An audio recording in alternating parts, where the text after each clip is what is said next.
Tervetuloa asuntoesittelyyn Vantaan Tikkurilassa osoitteessa Orvokkitie 20.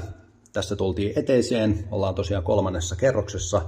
2017 valmistunut talo, kerrostalo. Tässä tosiaan eteisen säilytystilaa siinä takeille.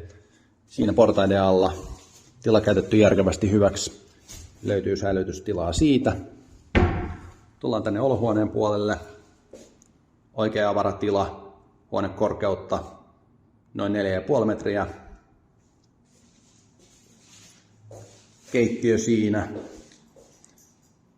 Erillisuuni, liesitaso, jääkaappi ja tiskiallas. Ja toisella puolella sitten säilytystilaa sekä erillinen pakastin tuossa saarekkeella. Täällä ranskalainen parveke. Näkymät sisäpihan puolelle. Rauhalliset näkymät.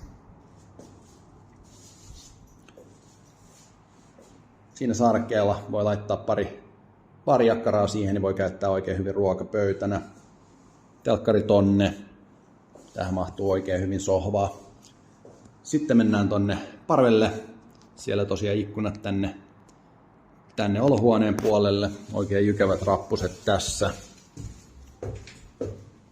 2 tasossa. Ensimmäinen taso korkeutta noin 185 suurin piirtein. Pieni ikkuna myös tossa. Oikein hyvin tilaa sängylle siinä. Siinä vielä vähän lisätilaa ja myös vaatekaappia. Sitten mennään vielä alakertaan. Ja kylpyhuoneeseen. Sekin oikein siistissä kunnossa. Siinä allas sekä paikka pyykinpesukoneelle vieressä. Suihkukaappi, WC-istuin.